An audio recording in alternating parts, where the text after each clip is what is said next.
नमस्कार दोस्तों, आज का हम लोग का वीडियो का टॉपिक है why the local anaesthesia is less efficient during swelling और इन्फेक्शन स्टेट। मतलब कोई पेशेंट आपके पास आ रहा है, क्लिनिक में आ रहा है, हम लोग का ओपीडी पोस्टिंग में गया जहाँ पे डेंटल केयर्स की वजह से बहुत ज़्यादा इन्फेक्शन हो गया।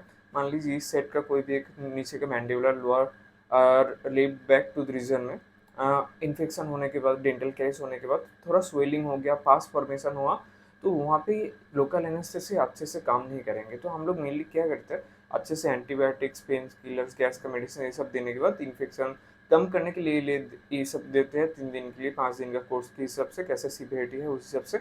जब वो सब कम हो जाता है उसके बाद जाके उसका एक्सट्रैक्शन ट्रीटमेंट होता है, क्योंकि इमीडिएटली करेंगे और जिस दिन आया पेशेंट स्वेलिंग पास्टर्स पर पेन टेन लेके उस दिन लोकल एनेस्थेसिया उतना अच्छे से एफिशिएंटली काम नहीं करेंगे, तो एक्सट्रैक्शन का टाइम में भी प्रॉब्लम हो सकता है, एक्सट्रैक्शन के बाद में भी प्रॉब्लम हो सकता है, ज़्यादा ब्लीडिंग हो सकता है, स्वेलिंग का भी चांस हो सकता है एक्स्ट्रा। तो क्यों ऐसा क्यों होता है कि लोकल एनेस्थेसिया अच्छे से काम नहीं करते, ज़्यादा एफिशिएंट नहीं रहते ऐसे स्वेलिंग वाला स्टेज में, ज़्यादा पास वाला स्टेज में?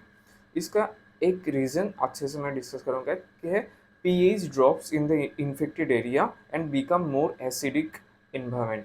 तो हम लोग का बॉडी के ह्यूमन बॉडी में हर एक जगह में एक पार्टिकुलर pH मेंटेन रहता है। लोकल एनेस्थेसिया जो पार्टिकुलर कंपोनेंट्स है, कंपोनेंट्स के बारे में भी डिस्कस करूंगा। लोकल एनेस्थेसिया क्या क्या कंपोनेंट्स है, मेनली हम तो दो जानते हैं, लिग्नोकेन हाइड्रोक्लोराइड जो मेन कंपोनेंट, उसके साथ एड्रेनालिन, लेकिन नहीं, इसके साथ भी 8 component, total 10 component local anaesthesia में रहता है। हर एक कुछ लोकल एनेस्थेसिया जो काम करेंगे ह्यूमन टिश्यू के अंदर, सेल के अंदर, वहाँ पे जाके तो अच्छे से एफिशिएंट होने के लिए बहुत कुछ चीज़ मैटर करता है। और जिस स्टेट में लोकल एनेस्थेसिया सबसे अच्छा काम करेंगे वो न्यूट्रल पीएच है, जो कि है 7 के आसपास। और इन्फेक्शन स्टेट में हम लोग का सेल का टिश्यू का वहाँ पे पीएच ड्रॉप्स होकर एसिडिक होकर 5 के नीचे आ जाता है, 4 के नीचे आ जाता है, कंडीशन थोड़ा एसिडिक कंडीशन में आ जाता है, जिसके वजह से जो हम लोग लोकल एनेस्थेसिया जो काम करेंगे न्यूट्रल पीएच में और काम नहीं कर सकते।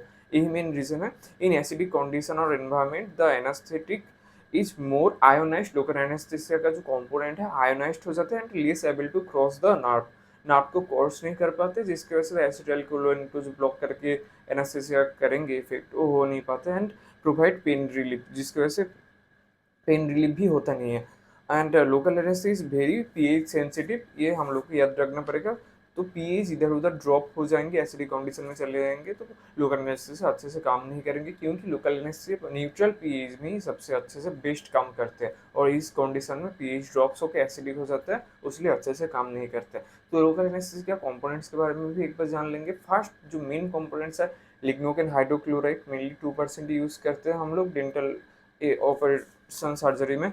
तो ये मेन एनास्थेटिक एजेंट फर्स्ट हो गया। सेकेंड में रहते हैं एड्रीनालिन, जो वैसोकॉन्स्ट्रिक्टर, ब्लड वेसल को कॉन्स्ट्रिक्ट करते हैं कि लोकल एनेस्थेसिया ब्लड वेसल के अंदर नहीं चले जाए, अंदर जाएंगे तो टॉक्सिटी ये सब हो सकता है। तो वो कॉन्स्ट्रिक्शन, वैसो कॉन्स्ट्रिक्शन, वहाँ पे भी वेरियस रेशियो में रहते हैं, 1:80,000 लिग्नोगन के साथ रेशियो करके 1:1 लाख, 1:2 लाख। मेनली हम लोग 1:80,000 या 2 लाख यूज़ करते हैं, जिस कैसे कंडीशन हिसाब से। जो लोग हार्ट का पेशेंट है, हाई प्रेशर है, ठीक है, उन लोगों में एड्रेनालिन कभी कभी यूज़ नहीं किया जाता है, ठीक है। एड्रेनालिन के विदाउट एड्रेनालिन भी एक टाइप का एनास्थेसिया आता है, बस लिग्नोकेन रहते हो तो, लेकिन वहाँ पे थोड़ा कम देके हम लोग काम करना पड़ता है। थर्ड में जो इंपॉर्टेंट कंपोनेंट्स आते हैं वो है सोडियम मेटाबाइसल्फाइड। वो काम क्या करता है, preservation of the vasoconstrictor, adrenaline का प्रिजर्वेशन के लिए हेल्प करता है। फोर्थ में आता है मिथाइल पैराबाइन, जो इंक्रीज करता है shelf life of the local anaesthesia agent, सबका एक सेल्फ लाइफ इंक्रीज करता है, ठीक है। Then sodium chloride isotonicity of the solution maintain करता है। Then sodium hydroxide maintain the pH. यहाँ पे बहुत बड़ा एक काम है सोडियम हाइड्रोक्साइड का। यहाँ पे लोकल एनेस्थेसिया जो पूरा एजेंट है इसका पूरा पीएच मेंटेन करने के लिए हेल्प करते हैं, जो कि जब टिश्यू के अंदर जाके अच्छे से एफिशिएंटली काम करे। देन आता है 7 नंबर में थाइमोल, जो कि फंगिसाइडिल बैक्टीरियासाइडल एजेंट है। देन डिस्टिल वाटर भी रहता है, जो कि डाइल्यूशन के लिए हेल्प करता है, ठीक ठाक रेशियो में सब कंपोनेंट ठीक ठाक रहने में हेल्प करता है डिस्टिल वाटर।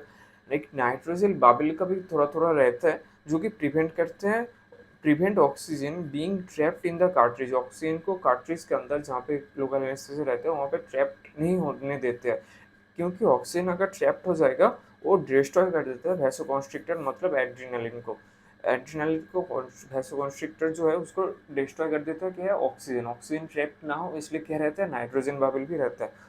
और एक चीज़ रहता है जिसको बोलते हैं रिंगर सॉल्यूशन, उसमें उसका काम क्या है, minimise the discomfort during injection, injection देने के टाइम डिस्कम्फर्ट ना हो इसलिए अच्छे से वहाँ पे कुछ कुछ सॉल्यूशन रहता है। रिंगर सॉल्यूशन में क्या क्या रहता है, sodium chloride, calcium chloride, potassium chloride, sodium bicarbonate, ये सब कंपोनेंट्स रहता है। समझ रहे हो, एक लोकल एनेस्थेसिया एजेंट में ऑलमोस्ट 10 से 15 के आसपास ऐसे कंपोनेंट्स है और एक पार्टिकुलर पीएच में सब कंपोनेंट्स उसका एफिशिएंटली काम करेंगे। और इन्फेक्शन स्टेट में स्वेलिंग के पास फॉर्मेशन होगी, जिस एरिया में हम लोग काम करेंगे वहाँ पर पीएच ड्रॉप्स हो जाता है, एसिडिक कंडीशन हो जाता है, जिसकी वजह से ये सब कंपोनेंट्स उसके हिसाब से काम नहीं कर पाता है, जिसके लिए हम लोग जो ऐसे कंडीशन में नॉर्मली करते नहीं है या ज़्यादा लोकल एनेस्थेसिया देके करना पड़ता है नॉर्मल से ज़्यादा, तभी जाके ठीक ठाक पॉसिबिलिटी हो सकता है। तो यही मेन रीज़न था why the local anaesthesia is less efficient. हम लोग इसके पहले ओएस डिपार्टमेंट में किए थे पोस्टिंग, उसके बाद पेडो डिपार्टमेंट में किए थे। हम लोग को थोड़ा बहुत आइडिया थे कि लोकल एनेस्थेसिया एक्चुअली स्वेलिंग पास वाला कंडीशन में देना नहीं चाहिए, एंटीबायोटिक्स ये सब पेन टेन कम होने के बाद देना चाहिए, लेकिन एग्जैक्ट क्या रीज़न था वो मुझको आइडिया नहीं था। कुछ दिन पहले एक जूनियर सर मुझको पूछ रहे थे, सर ऐसा क्यों होता है। मैं सोचा हाँ स्वेलिंग के लिए हम लोग देना नहीं चाहिए क्योंकि इन्फेक्शन स्टेट है, लेकिन उस क्यों, उसको मेरा पूरा आइडिया नहीं था। उसके बाद आके मैं रूम में आके थोड़ा बहुत रिसर्च किया कैसे क्या होता है, उसके बाद जाके मैं उसको एग्जैक्ट जो रीज़न, जो एसिडिक एनवायरनमेंट ये सब के बारे में उसके बाद पता चला। कि आपको पहले में पता था, आप कमेंट बॉक्स में ज़रूर लिखिए कैसे लगा ये वीडियो, वो भी लिखिए। और चैनल से जुड़े रहने के लिए चैनल को सब्सक्राइब कीजिए। मेरे एक व्हाट्सएप ग्रुप है, उसका भी लिंक दिया हुआ है कमेंट बॉक्स और डिस्क्रिप्शन बॉक्स में। बहुत सारे इंटरेस्ट स्टूडेंट ज्वाइन है, लिंक में क्लिक करने के बाद ग्रुप में ज्वाइन करने की रिक्वेस्ट करूँगा। चैनल के अंदर जाइए, नए नए वीडियोस देखिए, बहुत अच्छा वीडियोस है। प्लेलिस्ट के अंदर जाइए, बहुत अच्छे से बहुत सारा सजा के प्लेलिस्ट दिया हुआ है। मुझसे अगर कॉन्टैक्ट करना चाहते हैं, मेरा पर्सनल जो व्हाट्सएप नंबर है डिस्क्रिप्शन बॉक्स में, कमेंट बॉक्स में नंबर सेव करने के बाद व्हाट्सएप में मुझे कॉन्टैक्ट कर सकते हैं। तो आज का वीडियो यहाँ पे खत्म करते हैं, मिलते हैं नेक्स्ट वीडियो में। नमस्कार।